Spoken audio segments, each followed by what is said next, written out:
She poured a soda on me in front of the investors during a toast. My dress soaked the room, laughed, and no one said a word. But 5 minutes later, my husband walked in.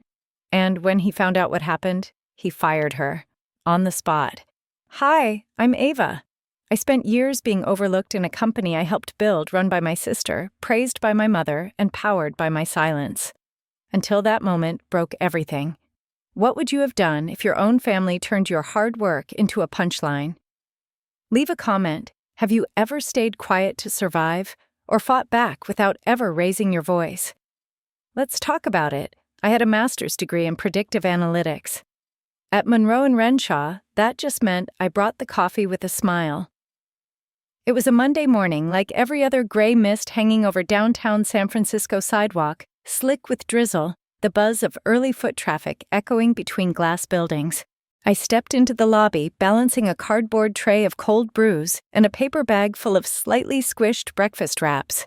The bag already had faint grease marks seeping through. My fingers were numb not from the weather, but from holding too much for too long.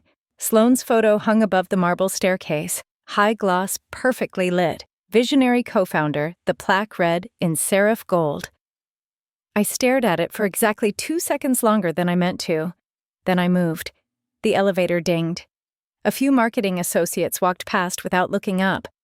One of them, I think his name was Jason, bumped my shoulder without so much as an apology. I didn't flinch, just smiled. Kept walking. "Hey, Ava," a voice called. It was Nick, one of the newer interns, holding his phone up as if mid-text. "Mind grabbing a couple extra creamers next time? No smile. No thanks. Just expectation." Sure thing, I said, tone flat but polite. I used to try harder explain who I was, what I did, how I'd built the very model powering this quarter's growth. But over time, that urge faded, worn down like stairs too often climbed without rest. By the time I reached the second floor, my arms ached. The cold brew tray had left a faint, wet imprint on my blouse sleeve. Still, I adjusted my grip and entered the conference room right on time. Not early, not late. Just enough to remain unnoticed. The room was already full, sleek glass table leather chairs, screen pulsing with the opening slide of Sloane's quarterly pitch. She didn't look up as I placed her cold brew and wrap by her seat. Just kept talking.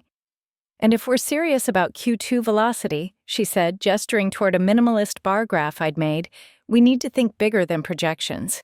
We need disruption." That was my cue. I cleared my throat, opened my tablet. "Actually, Sloane held up a manicured hand. "Let's save the math class for later, yeah." This isn't Stats 101.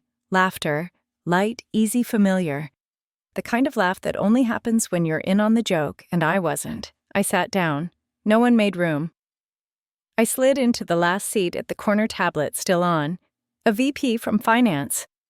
Tom, I think, asked loud enough for the room to hear. "Wait, what's Ava's role again?" Sloane didn't miss a beat.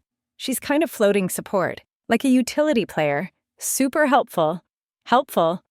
It landed like a splinter. I looked around the room. No one looked back. Eyes stayed on the screen or their phones or anywhere that wasn't me. So I did what I always did. I opened my notebook and pretended to take notes. Scribbled nothing, felt everything. When the meeting ended, I waited until the room emptied. Collected the cups and napkins without being asked. I told myself it was habit, not humiliation. I didn't believe me. Back at my desk, the coffee from earlier had dried into a faint ring on the laminate. I opened the shared drive and searched for the file I'd prepped over the weekend, a weather-adaptive consumer behavior model I was proud of. I clicked open the shared folder. A new file appeared. Consumer Pulse. Rev D. Final. It was my structure, my projections, my formatting. But not my name. Brielle's watermark sat cleanly in the corner of every slide.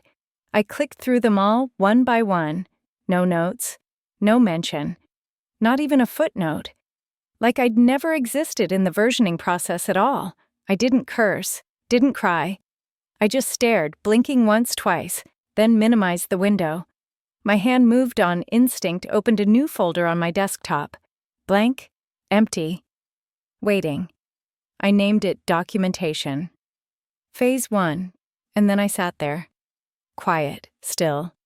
Not erased, but starting to redraw the outline. They didn't demote me, they just kept promoting everyone else with my work. Late May always brought the kind of mornings where the office felt like it was holding its breath, half-lit too quiet, waiting for someone to reset the energy. I walked past gray cubicles, eyes half-focused, hearing the distant loop of the HR slideshow, flickering on the wall-mounted TV. Teamwork elevates everyone. Below it, someone had scrawled, "Except Ava," in dry erase marker. The A was smudged. I didn't touch it. The break room was almost empty. A few people hovered around the cold brew tap like it was a sacred well. I moved past them and down the corridor toward the main conference room where the monthly staff meeting was already underway. I slipped into the back unnoticed, which wasn't new. Being invisible had become something of a skill set. One no one had endorsed. The screen at the front lit up with HR's favorite slideshow, pixelated headshots titles formatted inconsistently hollow words like Synergy Creator and Culture Champion. Then the final slide. Data Innovation Award, Brielle Martin. My stomach dipped. I knew what was coming before the words formed. The model she was being celebrated for seasonal consumer indexing based on behavioral overlap was mine. Built across 2 weekends, debugged after midnight, logged in our shared drive under a version name I could still recite, Consumer JAWS Alpha V9 Ava Final. Her version had simply removed the Ava. Brielle stepped forward, smiling wide for the photo op. She even said I couldn't have done this without the incredible mentorship around me. Not with me, around me, like oxygen. Someone clapped, then another. I didn't.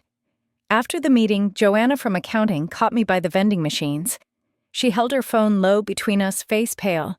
"I'm not supposed to show you this," she whispered. "But you deserve to know." I didn't want to look. But I did. On her screen was a forwarded internal email thread, 6 replies deep. The image me back turned wiping down the whiteboard in Conference B. Caption, "Queen Bee with no hive." Someone had drawn a cartoon crown above my head in Photoshop. The subject line read, "When nepotism comes with a mop." My jaw didn't clench. My shoulders didn't rise. But something shifted in my chest like a breath I couldn't exhale. Joanna looked up. "I didn't laugh," she said quietly. Her thumb hovered near the delete button. I nodded. Just once. Later that afternoon, I tried the vending machine. My dollar went in, stuttered, then spat back out. I flattened it on my thigh, tried again. Same result. The third time the machine took the bill, blinked twice, and froze. I stared at the screen. Not angry, not frustrated, just still. There was a joke in there somewhere. The kind you think of later when you're driving home and wish you'd said something witty instead of staring at a blinking LED. Back at my desk, I opened a private folder I'd named Obsidian. It was empty. I began filling it quietly, methodically. Screenshots, email drafts, timestamp deck versions, meeting notes, Slack message backups. I didn't write a manifesto. I didn't tell anyone. I just started building something they wouldn't notice until it was too late. Around 4:15, Brielle slid by my desk like she'd rehearsed it. "Hey," she said, lightly tapping the divider with her acrylic nails. "So, Sloan asked me to present the consumer grid next week. I figured you'd be cool with that." I turned to her, smiled just a little. "Sure," I said. "No problem. Thanks. I mean, you laid all the groundwork. I'll just polish it up." She disappeared before I could respond. Not that I would have. As the office emptied, I stayed, waited, watched. At 6:43 p.m., the hallway quieted. That's when I heard voices familiar, clipped too sharp to be casual. I stepped quietly toward the end of the corridor. The conference room door was cracked. Inside, Sloan was pacing. "Margot, our mother was on speakerphone, her voice echoing through the polycom like a board meeting ghost." "She's not going anywhere," Sloan muttered. "That's the problem. She's always just there, watching." "She doesn't push," Margot said. "Keep her close but far from the table. You know how this works." "I've been doing that for 6 months," Sloan hissed. "She's just quiet. She doesn't fight. You never did either until you had to." Sloan paused. "I did too. I didn't feel rage. I didn't even feel hurt. I felt confirmation. I walked back to my desk quietly, sat down, opened my voice memos. The recording was still running in my coat pocket, 40 minutes long. I uploaded it to my cloud drive, labeled it Sedu. Then I deleted the original from my phone. The next morning, no one noticed I'd been in the building late. No one asked why I didn't attend Brielle's prep session. I spent the entire day logged into spreadsheets and export tools backing up files with fresh timestamps. My hand only shook once briefly when I tagged a draft as version final truth. Not from fear, not from panic, from clarity. It wasn't about the soda. It was about the silence that followed after it hit my lap. The rooftop was dressed to impress. White tablecloths branded water bottles with floating lemon wedges that looked hand-placed. Name cards scripted in calligraphy. Someone had even coordinated the floral centerpieces to match Monroe and Renshaw's branding palette, pale green and muted navy. A rooftop breeze rolled in from the bay, lifting napkins and fraying the edges of perfection, just enough to feel real. I shouldn't have been there. That much was clear from the moment I stepped onto the deck and caught sight of my name card tucked at the far end of the table behind a post next to the server station. Brielle sat center right beside Bennett, our potential investor. Sloan naturally had the seat at his left. My chair wobbled slightly when I pulled it out. Sloan had insisted I attend. "It's important we present a united front," she'd said, voice light like a balloon tied with silk. I knew what she meant. Optics. My role wasn't to speak. It was to sit, to nod, to appear as a team member without getting in the way of the team. I blended as much as I could. Neutral-toned dress, hair pulled back, no bold lipstick. I didn't speak unless spoken to, and even then, kept it brief. Margot was seated next to Bennett, smiling the kind of smile that came from decades of curated appearances. She was mid-sentence when I tuned in. Sloan was always the natural leader. Even when she was 10, she'd organize bake sales with color-coded spreadsheets. And of course, we all knew she'd go to Stanford before she even applied. She didn't mention that I'd earned a full ride to UCLA, or that I graduated early, or that I presented at a national data summit at 29. That didn't fit the narrative. I took a sip of water. The lemon floated exactly in the center. Even the fruit knew where to be. During dessert, Sloan stood with a flute of soda, not champagne, not wine, just cola. She lifted it for a casual toast. To innovation, to new partnerships, and to fresh eyes, she said, gaze flicking to Brielle. Then she turned and tripped. The contents of her glass flew with almost cinematic precision, arching up, then down directly into my lap. I didn't even have time to lean back. Cold sugar stung through the fabric of my dress. I gasped, not from pain, but from how precisely it had all happened. "Oh no," she gasped, voice honeyed. "Ava." "I'm so sorry." "Still your favorite, right?" Someone snorted. A few chuckles rippled across the table like bad weather. A couple of people turned away, pretending to check their phones.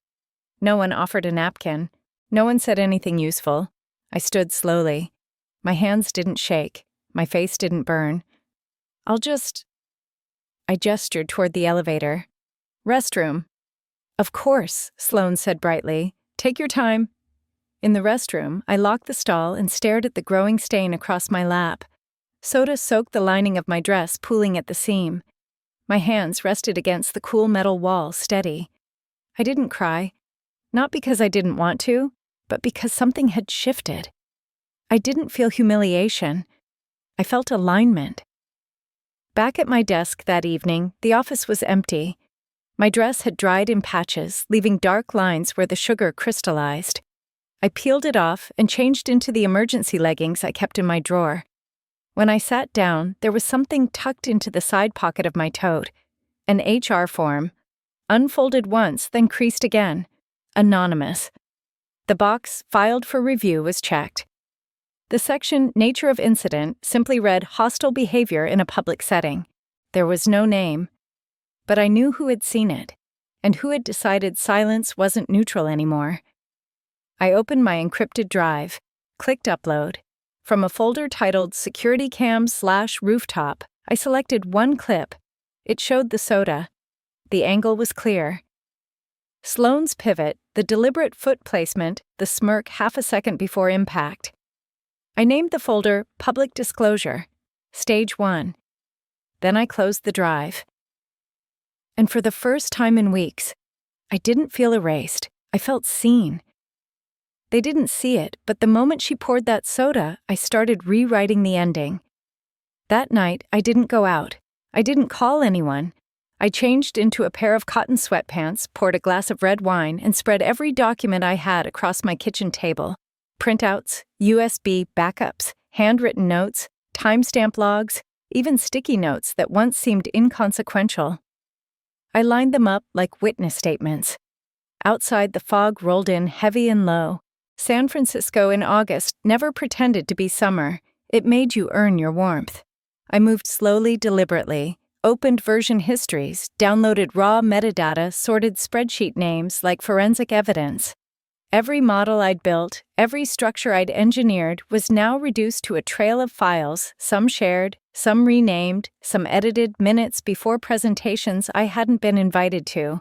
There was no yelling, no storming, no vindictive playlist humming in the background, just the soft clinking of my spoon in the tea mug and the low buzz of my old apartment's fridge. By midnight, I'd compiled 3 folders. One was titled Model Integrity, every version of my original decks, complete with modification logs. Another was Slack threads, internal use filled with screenshots of messages where my work was reassigned or diminished.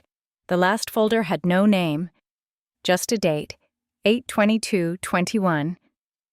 I didn't know why I chose that day, but it felt like the day things would shift. Around 1:00 a.m., I plugged in an old flash drive just to check. It whirred to life, slow, hesitant. Inside was a voicemail I hadn't listened to. A recruiter from Easton Data Group. "Hi Ava, this is Jules with Easton. We met briefly at the Data Summit last spring. Just circling back, our Director of Consumer Strategy is relocating to Berlin and we think you'd be a perfect fit. Let us know if you're open to a conversation." The timestamp 5 weeks ago. I stared at the screen, unreadable. That offer had sat silently while I'd been fetching creamers and pretending not to notice my name disappearing from slides. In the morning, I wore all black to work, not for drama, but for efficiency. No distractions, no decisions. I brought no lunch, no extra makeup, no open-ended conversation. Reed stopped by around noon. He didn't sit, just placed a small paper packet on the edge of my desk. "Enclosed and notarized," he said. "Don't open it here," I nodded. He lingered for half a breath longer than usual, then left without another word.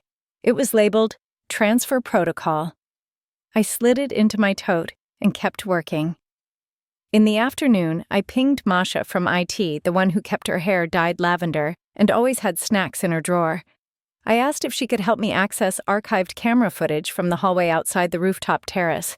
She didn't ask why. "Is this for legal or just, you know?" she asked, eyes kind. I smiled faintly. "Let's call it continuity." She nodded. "I'll make sure it's clean." While the footage downloaded to a private time-stamped folder, I created a set of pre-scheduled backup links, one to my encrypted cloud, one to a drive only Grant had access to. I labeled the automation trigger, in case of sudden dismissal. I paused once, just once. When I reopened one of my original models, the one that had launched the company's Q2 growth, I scrolled to the bottom corner of the code where I'd once signed with my initials AM. They were gone. In the final version presented by Betrayal last month, that section had been replaced with a blank comment, "Revise as needed." No author ID, no author, no fingerprint, just usage. Later that day, Betrayal sent me a Slack message. "Hey, just checking in. You okay? No emojis, no tone. Just those 3 words. I didn't reply. There was nothing left to explain to someone who had stood on your shoulders while asking if you were comfortable. That night, back in my apartment, I heated leftover soup I didn't finish. I sat at my desk, opened the document from the recruiter, reread it twice. I still didn't respond. Not yet. I wasn't done here. My phone buzzed at 9:47 p.m., Grant boardroom. Friday. Be early. No follow-up, no context. But I knew. I closed all open windows, cleared my history, shut my laptop, then I stood up. And for the first time in months, I stretched not from exhaustion, but from readiness. She had the spotlight. I had the receipts. The boardroom was dressed like a photo shoot. White tablecloths, polished water pitchers, branded notebooks aligned with military precision. Someone had even fluffed the croissants on the catering tray, each one glistening slightly under the LED ceiling panels.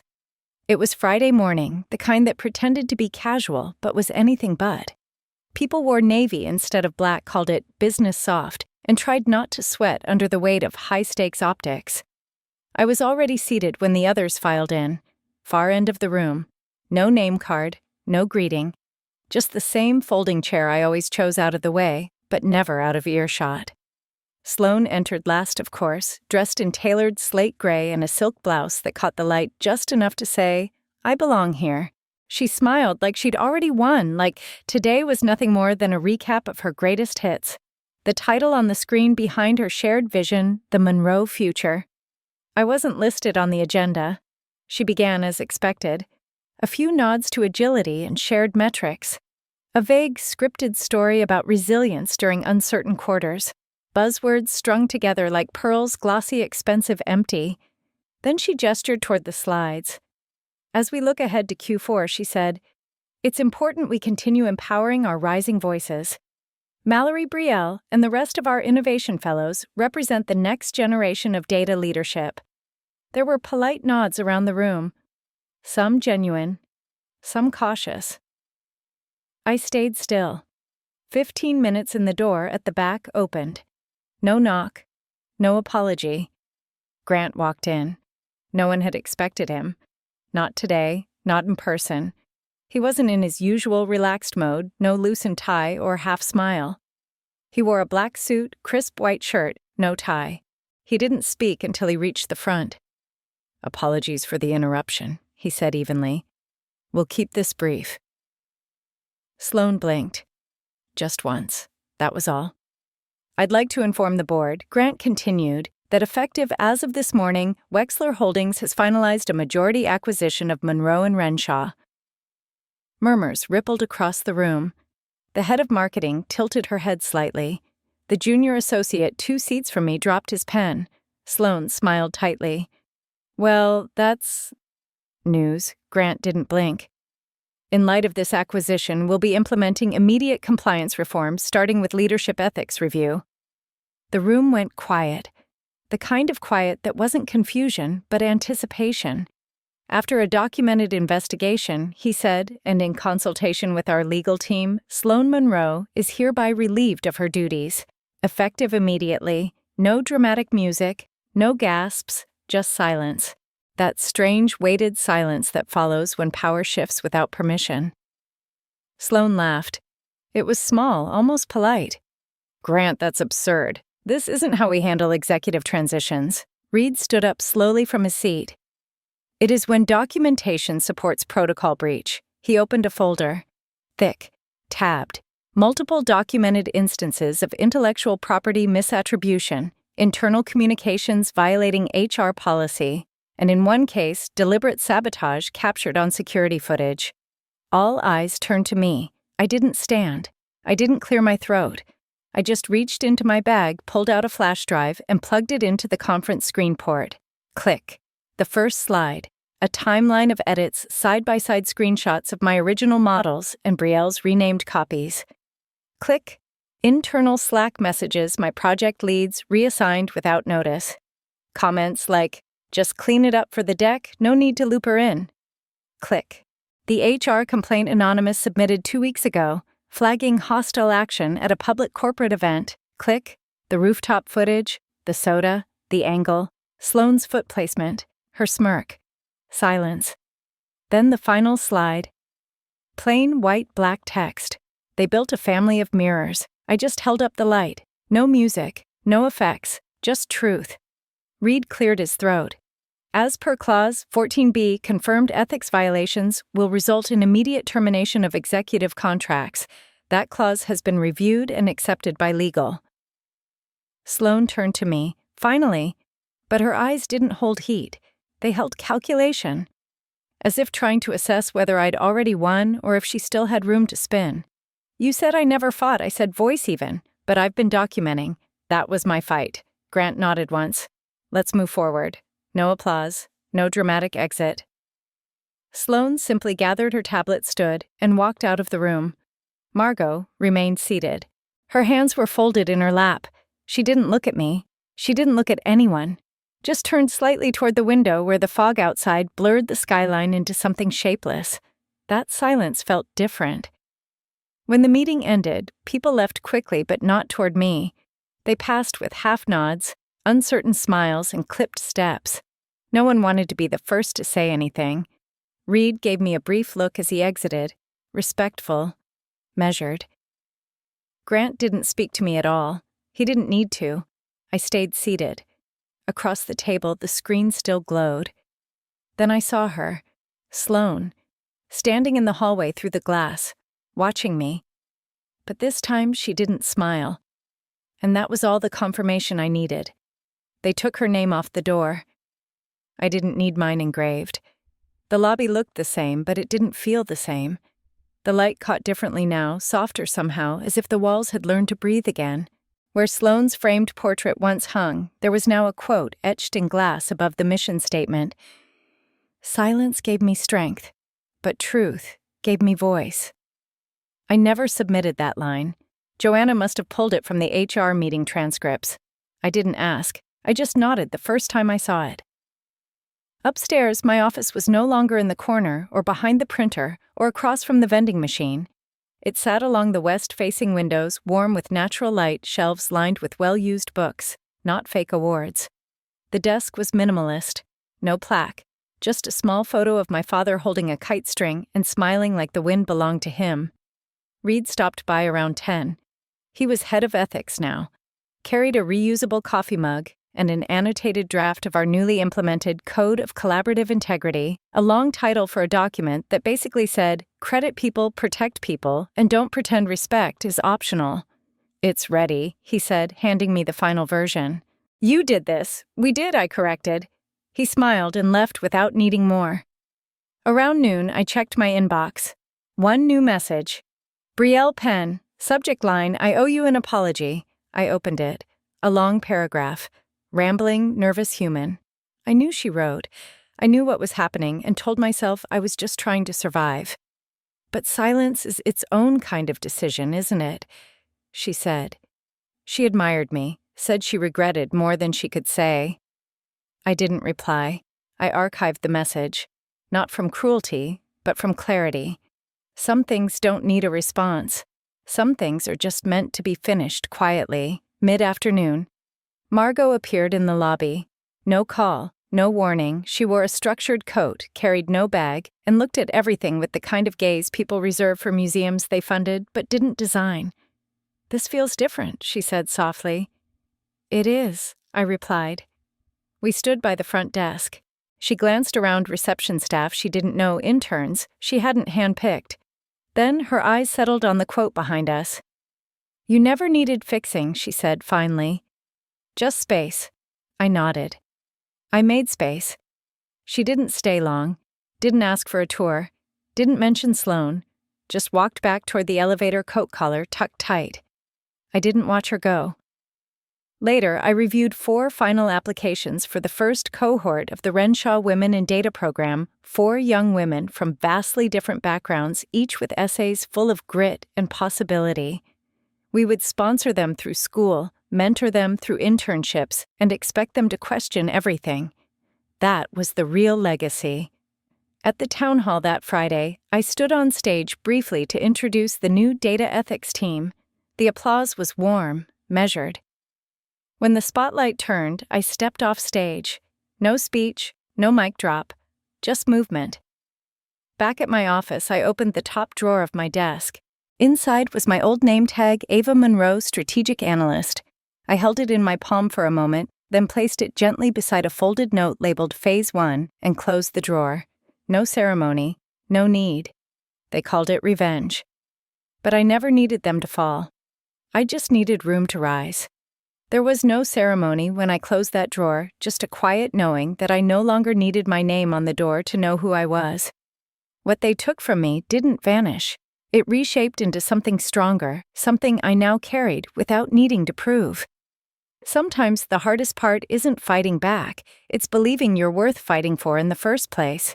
And maybe that's the lesson: dignity doesn't always roar. Often it just endures steadily until the noise fades and the truth is all that remains. If this story reminded you of a moment you stood your ground, whether quietly or boldly, I'd love to hear it. You're welcome to share your thoughts below, or simply take a breath and know you're not alone.